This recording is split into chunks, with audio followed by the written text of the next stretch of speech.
자, 오늘부터 새로운 설교가 시작이 됩니다. 하나님이 찾으시는 사람, 줄이면 뭐죠? 네, 잘하시네요. 하찻사 시리즈 설교가 시작이 됩니다.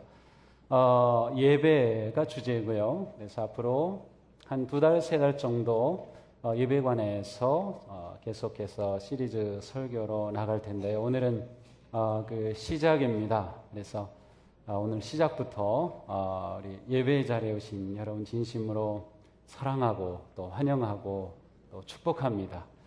우리가 이 설교를 통해서 우리의 삶이 하나님 앞에 정말 영광스러운 그러한 예배자로 세워지고 우리 교회가 또 그렇게 하나님을 예배하는 그러한 복된 교회가 되기를 원합니다. 자, 오늘 우리가 이렇게 보게 되는 이 말씀은 아주 잘하는 말씀, 보통 예수님께서 주신 많은 명령 가운데서도 아주 최고의 명령이라고 해서 The Great Commandment라고 하는 그러한 위대한 명령으로 이렇게 알려진 말씀입니다. 이 위대한 명령은 2가지로 요약이 되죠. 하나님을 사랑하라는 것과 이웃을 사랑하라는 것입니다. 보통 이 2가지 명령을 보통 하나로 보기도 합니다. 둘째도 그와 같으니 이러한 표현 때문이죠. 그러나 엄격히 말하면 이 2 계명은 우선순위에서 차이가 있습니다. 하나님 사랑이 먼저 옵니다. 이것이 첫 번째 계명입니다. 그리고 2번째가 이웃 사랑이라고 하는 계명입니다. 그러므로 우리는 이 2 계명을 볼 때에 하나님 사랑하는 것이 먼저 와야 하는구나. 그리고 이것이 우리에게 주신 가장 우선적인 계명이구나 라고 하는 것을 이 말씀을 보면서 받아들일 수 있어야 됩니다. 우리가 예수님을 믿는다, 하나님의 자녀다, 아니면 내가 그리스도인이다 라고 말할 때 그것은 나는 하나님을 사랑하는 사람이다 라는 뜻입니다. 하나님을 우선적으로 사랑한다고 하는 뜻입니다. 하나님을 사랑하지 않는 하나님의 자녀는 참된 자녀가 아니겠죠. 하나님을 사랑하지 않는 그리스도인은 참된 그리스도인, 온전한 그리스도인이 아닙니다. 내가 예수 믿습니다, 하나님을 믿습니다 라고 하는 것은 곧 나는 하나님을 사랑하는 것이 내 인생의 우선순위에 있는 사람이다 라고 하는 의미를 가지고 있습니다. 여기서부터 2번째 계명이 나오는 것입니다. 하나님 사랑이 원인이라고 하면 이웃 사랑은 결과입니다. 하나님 사랑이 뿌리라고 하면 이웃 사랑은 열매입니다. 따라서 하나님 사랑을 잘해야 이웃 사랑을 잘할 수 있습니다. 하나님 사랑에 실패하면 이웃 사랑에 실패합니다. 하나님 사랑에 성공해야 성공한 인생이 됩니다. 하나님 사랑이 우리에게 가장 중요하고 우선적인 주어진 계명입니다. 자, 그렇다면 하나님을 사랑한다고 하는 것은 구체적으로 무엇을 말할까요? 여러분들은 나는 하나님을 사랑하기 때문에 네모합니다. 여기에 무엇을 넣으시겠습니까? 나는 하나님을 사랑하기 때문에 네모합니다. 또한 하나님께서는 우리를 보실 때 하나님을 사랑하기 때문에 무엇 하기를 기대하실까요? 내가 정말로 나를 사랑하느냐? 그렇다면 나는 내가 이것 하기를 원한다. 바로 그것이 무엇일까요? 하나님을 사랑한다고 하는 구체적인 의미를 우리가 보기 위해서 성경 전체를 한번 짧은 시간이지만 이렇게 볼 필요가 있습니다. 자, 먼저 구약으로 가서 보겠습니다. 구약은 우주 만물의 창조로부터 시작이 됩니다. 하나님께서 우주를 창조하시고 세상의 모든 것을 지으시고 그리고 다 준비한 다음에 사람을 만드십니다. 그렇게 사람은 귀한 존재로 지음을 받았습니다. 하나님의 형상을 지닌 하나님과 교제할 수 있는, 하나님과 사랑할 수 있는 존재로 만드셨습니다. 그러나 불행하게도 아담과 하와의 불순종으로 죄가 들어오고 하나님과 사람 사이의 관계가 깨어졌습니다. 그러나 하나님의 사랑은 변함이 없기 때문에 하나님의 그 사랑을 부어주시고 그 사랑을 나눌 그러한 민족을 세우시려고 아브라함을 택하시죠. 아브라함을 택하신 하나님은 나는 너로 하여금 복의 근원이 되게 하겠다. 내가 복이다. 내가 복을 유통하는 조상이 되게 하겠다. 그래서 아브라함과 약속하신 하나님은 그 약속을 이루어 가십니다. 그래서 아브라함에게 약속하신 그 언약의 열매가 이스라엘 백성들입니다. 이스라엘을 택하셔서 그 민족으로 하여금 하나님의 사랑을 선포하고 그래서 온 누리에 하나님의 복을 나누는 그러한 백성으로 세우시기를 원했던 것이죠.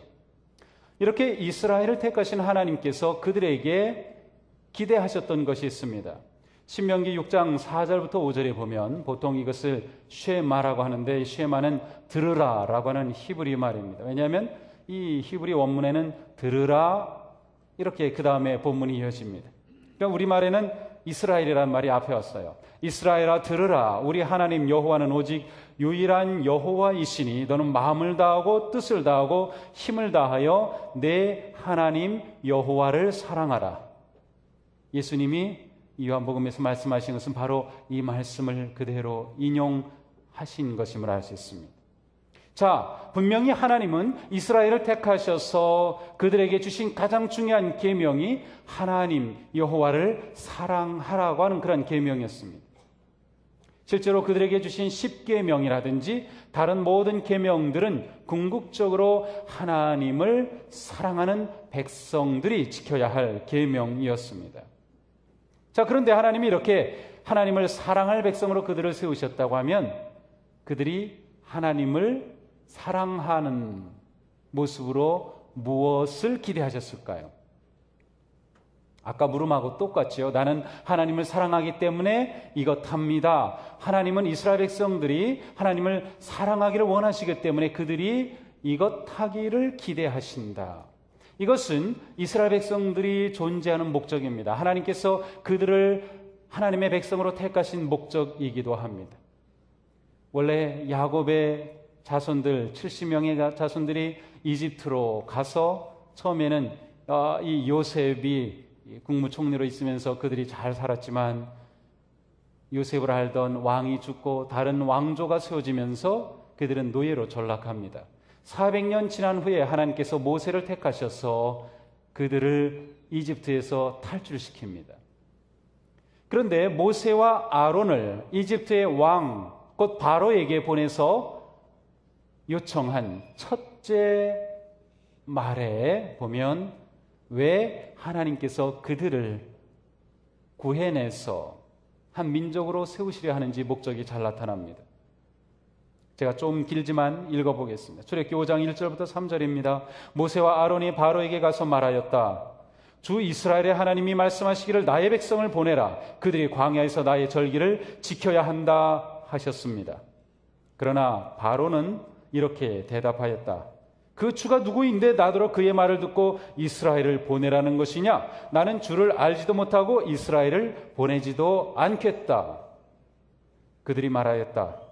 히브리 사람의 하나님이 우리에게 나타나셨습니다. 우리가 광야로 사흘 길을 가서 우리 하나님께 제사를 드릴 수 있게 허락하여 주십시오. 그렇게 하지 않으면 주님께서 무서운 질병과 칼로 우리를 치실 것입니다.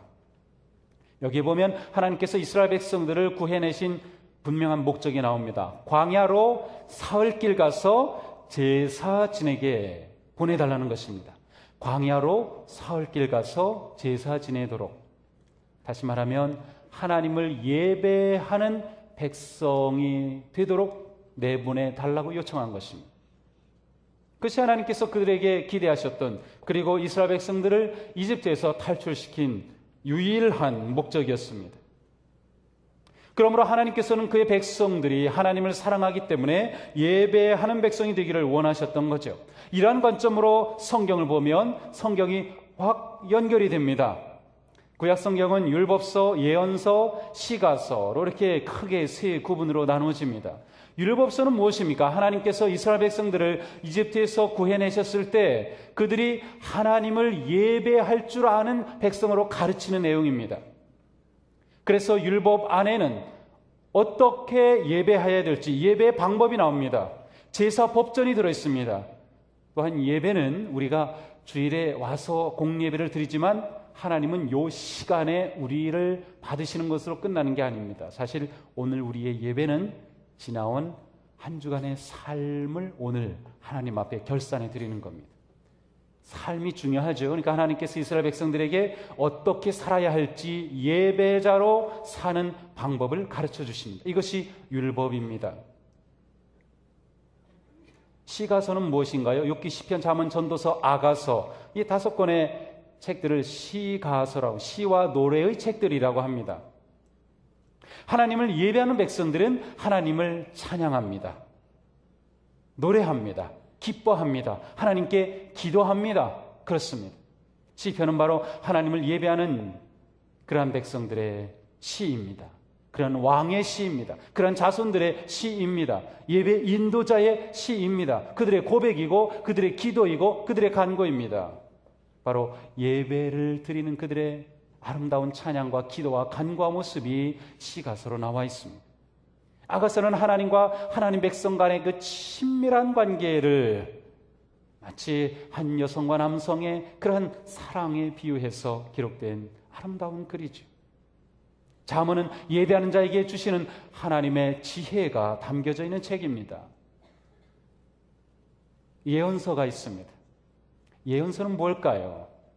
예언서는 예배할 백성으로 부름을 받은 이스라엘 백성들이 가나안 땅에 들어가서 정착하고 지내면서 하나님을 떠납니다. 하나님을 예배해야 하는데 우상을 섬깁니다. 하나님을 예배하는 게 귀찮아졌습니다.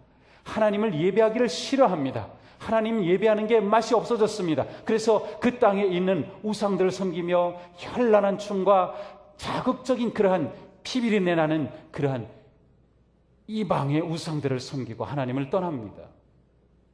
하나님께서 예언자들을 보내서 너희의 잃어버린 예배를 회복하라. 그것이 바로 예언서의 내용들이죠. 그러므로 구약은 예배라고 하는 그런 큰 줄기로 연결이 됩니다. 말라기가 끝나고 마태복음, 누가복음에서 예수님의 탄생이 있기까지 중간기, 암흑기에 약 400년의 침묵 기간이 있습니다.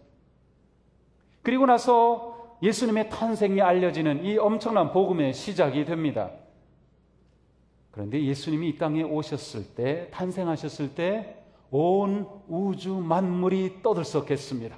온 우주가 하나님을 예배했습니다. 성경 전체를 펴놓고 볼 때 예배로 가득 찬 가장 핵심적인 장면을 뽑으라고 하면 예수 그리스도의 탄생입니다. 예수님이 이 땅에 오셨을 때 천군 천사들이 하늘에서 찬양하고 노래합니다. 동방의 박사들이 예수 그리스도께 경배합니다. 들의 목자들이 예수님을 예배하며 찬양하며 경배하죠. 뿐만 아니라 예수님의 탄생에 관한 이 누가복음의 이야기에는 예배에 놀라운 찬양이 가득합니다. 누가복음 1장 46절부터 55절까지는 마리아 찬가입니다. 보통 이 마리아 찬가를 매그니피카트라고 합니다. 우리 3부 예배는 전통 예배로 드리기 때문에 이 찬양을 안 부르는데 오늘도 1부와 2부 예배에서는 이 찬양을 불렀습니다. 이 마리아 찬가입니다. 마그니피카트. 내 영혼이 주님을 찬양하며 기뻐합니다. 내 영혼이 주님을 찬양합니다. 마리아가 부른 찬양입니다. 세례 요한의 아버지 제사장 사가랴가 부른 찬양이 담겨져 있습니다. 누가복음 1장 68절부터 79절, 이 찬양은 축복의 찬양입니다. 그래서 베네딕투스라고 불려집니다. 아주 긴 글이지만 여기는 놀라운 찬양이 있습니다. 이것으로 끝이 아닙니다. 선지자 시몬의 찬양도 있습니다. 누가복음 2장 29절부터 32절, 시몬의 찬미, 눅디미니티스라고 불려지는 이 특별한 찬미가 담겨져 있습니다. 예수님의 탄생, 그 자리는 예배의 자리였습니다. 왜 그렇습니까? 구약에 하나님께서 이스라엘 백성을 택하셨던 그 예배의 목적이 예수 그리스도를 통해 성취되고 열려졌기 때문입니다. 이 땅에 죄로 인해 죽을 모든 백성들이 그리스도의 복음으로 구원을 받아 예배하는 자들로 열려지고 초청받고 세워질 그 영광스러운 복음의 시작이기 때문에 하늘에서도 예배하고 땅에서도 예배하고 온 우주가 하나님을 예배했던 그 순간이 바로 이 성탄의 순간이었습니다. 그렇습니다. 예배가 사명인 것입니다. 이러한 배경으로 본다고 하면 하나님께서 우리에게 주신 하나님을 사랑하라고 하는 이 가장 우선적인 첫 번째 계명의 의미는 하나님을 예배하라는 것입니다. 우리는 하나님을 사랑하기 때문에 하나님을 예배합니다. 하나님이 우리에게 기대하시는 것은 예배자가 되는 것입니다. 하나님을 향한 우리의 사랑의 표현이 예배입니다. 우리를 부르신 사랑과 은혜의 초청에 우리가 반응하는 것이 예배죠. 하나님의 사랑에 사랑으로 반응하는 것이 바로 예배입니다. 예배는 우리의 삶의 가장 우선적이며 먼저 와야 할 최고의 사명이다라고 하는 것입니다. 그리스도의 몸인 교회가 경험할 가장 영광스러운 것도 바로 예배입니다. 우리가 함께 모여서 예배하는 이 순간, 하나님을 예배함, 이것이야말로 우리가 공동체로 경험하는 가장 아름답고 영광스러운 순간인 것입니다. 그러므로 교회의 모든 사역과 존재의 궁극적인 목적은 바로 예배입니다. 글쎄요, 동의하지 않는 분이 있을 수도 있습니다. 무슨 말이에요, 목사님? 교회의 궁극적인 목적은 선교입니다. 전도입니다. 교육입니다. 봉사입니다. 라고 제게 말씀하는 분들이 계실 수도 있어요. 맞습니다. 교회의 중요한 역할이고 교회가 해야 될 아주 본질적인 사역이 바로 선교이고 전도이고 교육이고 봉사입니다. 그러나 조금만 우리의 관점을 돌려서 본다고 하면 이렇습니다. 전도와 선교의 궁극적인 목적이 무엇일까요? 선교해서 무엇을 기대하죠? 선교의 열매가 무엇인가요? 하나님을 알지 못하는 그 땅에 하나님을 예배함이 있기 위해 선교하는 것입니다. 믿지 않는 자들에게 복음을 전함으로 그들이 하나님을 예배하는 자들이 되도록 하는 것이 전도입니다. 하나님을 예배하는 백성으로 경건한 하나님의 자녀로 키워내는 것이 교육입니다. 하나님은 우리의 삶을 받으시기 때문에 우리의 삶이 하나님의 사랑을 닮아 봉사하고 섬기는 것이 바로 교회의 봉사 사역입니다. 그러므로 모든 사역의 초점은 예배에 있다라고 하는 것입니다. 그러므로 예배가 죽어 있는데 선교가 살아날 수 없고, 예배가 죽어 있는데 전도가 일어날 수 없습니다. 예배가 죽어 있는데 교육이 일어날 수 없으며, 예배가 죽어 있는데 봉사가 일어날 수 없습니다. 예배 없는 봉사, 그것은 일반 사회에서 하는 봉사단체도 얼마든지 잘 하고 있습니다. 우리가 근본적으로 다르다고 하면 우리는 예배하는 백성으로서 예배하기 때문에 하는 것이죠.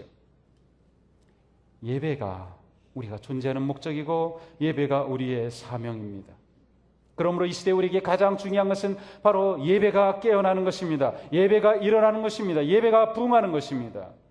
예배가 우리를 새롭게 하고 우리를 변화시키고, 그것이 또한 이 사회를 변화시키고 민족을 변화시킬 출발점이 되기 때문입니다. 예배가 살아야 성도가 삽니다. 예배가 살아야 영이 살아납니다. 예배가 살아야 교회가 살고, 예배가 일어나야 교회가 일어나고, 예배가 살아야 사역이 살아나는 것입니다. 예배가 부흥해야 진정한 부흥의 역사가 일어나는 것입니다. 예배야말로 모든 교회의 가장 중요한 사역이며 모든 성도의 가장 중요한 사명입니다. 예배는 모든 교회의 유일한 사역입니다. 제가 많은 목회자들을 이렇게 만납니다. 친구 목사들도 만나고, 교회마다 다 상황이 다릅니다. 어느 교회는 아주 겨우 10여 명 모이는 그러한 교회도 있습니다. 반면에 어느 교회는 수천 명 모이는 대형 교회도 있습니다. 어느 교회는 아주 교육 시스템이 잘 돼 있어서 교육이 아주 탁월합니다. 어느 교회는 선교가 탁월합니다. 그런데 진정한 교회가 되게 하는 것은 무엇일까요? 물론 건강한 교회는 선교와 전도를 잘하겠지만 선교와 전도가 없다고 해서 교회가 아니라고 말할 수는 없습니다. 교육이 없다고 해서 교회가 아니다. 그것으로 교회인지 아닌지를 말할 수는 없어요. 그러나 예배가 없다면 교회가 아닙니다. 예배가 없다면 선교 단체는 될 수 있지만 교회는 아닙니다. 예배가 없다면 전도 모임은 될 수 있지만 교회는 아닙니다. 예배가 없다면 교육기관은 될 수 있지만 교회는 아닙니다. 교회는 예배가 결정합니다. 그래서 우리 교회의 비전은 영광의 예배로 시작이 됩니다. 영광의 예배. 우리는 항상 하나님을 예배함이 내 가슴에, 내 영혼의 뜨거운 열정으로 타올라야 하는 것입니다. 성경의 맨 마지막 책은 요한계시록입니다. 자, 창세기부터 시작해서 요한계시록은 무엇을 말하나요? 요한계시록은 하나님의 모든 역사의 완성입니다. 통치의 완성입니다. 예수 그리스도의 재림으로 인해 모든 역사는 완성이 됩니다. 그 완성이 되는 역사의 마지막 완성된 하나님의 나라 새 하늘과 새 땅의 모습은 무엇인가요? 예배입니다. 요한계시록 4장에는 이 놀라운 천상의 예배를 보여주고 있습니다. 앞부분에서는 이렇게 말합니다. 그런데 하늘에 보좌가 하나 놓여 있고 그 보좌에 한 분이 앉아 계셨습니다. 거기에 앉아 계신 분은 모습이 벼곡이나 홍옥과 같았습니다. 둘레에는 비추옥과 같이 보이는 무지개가 있었습니다. 예배의 그 자리를 이렇게 묘사하고 있습니다. 천상의 예배에 관한 맨 마지막 표현은 이와 같습니다. 영원 무궁하도록 살아계셔서 그분의 보좌에 앉아 계신 분께 그 생물들이 영광과 존귀와 감사를 드리고 있을 때 24장로는 보좌에 앉아 계신 분 앞에 엎드려 영원 무궁하도록 살아계신 그분께 경배드리고 자기들의 멸관을 벗어서 보좌 앞에 내놓으면서 외쳤습니다. 우리의 주님이신 하나님, 주님은 영광과 존귀와 권능을 받으시기에 합당하신 분이십니다. 주님께서 만물을 창조하셨으며 만물은 주님의 뜻을 따라 생겨났고 또 창조되었기 때문입니다. 영광스러운 예배 모습이 그려지고 있습니다. 하나님은 예배자로 부르셨고 예배로 역사를 완성하십니다. 우리가 잘 아는 고린도전서 13장 13절 말씀, 그런즉 믿음, 소망, 사랑, 이 세 가지는 항상 있을 것인데 그 중에 으뜸은 무엇이에요? 그렇습니다. 사랑입니다. 왜 사랑이 으뜸일까요? 왜 믿음이 으뜸이 아니죠? 왜 소망이 으뜸이 아니죠? 이 마지막 천상의 예배 때, 역사가 완성되었을 그때에 믿음은 더 이상 필요 없습니다. 왜냐하면 우리가 믿었던 것이 이루어졌기 때문에 그 나라에서는 더 이상 믿음이 필요 없어요. 우리가 소망하였던 것이 완성되었기 때문에 그 나라에서는 더 이상 소망이 따로 없어요. 그러나 사랑은 영원합니다. 왜 그렇습니까? 하나님을 예배함은 계속되기 때문에. 이 땅에서 우리가 예배 드리는 것은 천상의 예배와 그대로 연결이 됩니다. 이 땅에서 예배를 잘 드린 성도가 되어야 천상에서 하나님을 예배하는 그 예배 자리에 진정한 예배자로 잘 드리지 않겠어요? 예배는 영원합니다. 하나님을 사랑하면 영원합니다. 그래서 사랑이 으뜸인 것이죠. 예수님은 말씀하십니다. 요한복음 4장 23절입니다. 참되게 예배를 드리는 사람들이 영과 진리로 아버지께 예배를 드릴 때가 온다. 지금이 바로 그때이다. 아버지께서는 이렇게 예배를 드리는 사람들을 찾고 계신다. 하나님은 예배 드리는 자들을 찾고 계신다.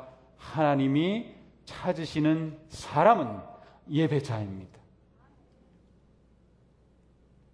우리는 하나님이 찾으시는 사람, 곧 예배자로서 부름을 받았고 예배자로 세워졌고 예배자로 살아가는 것입니다. 그러므로 신앙생활의 으뜸은 온전한 예배자가 되는 것입니다. 예배자로 세워지는 겁니다.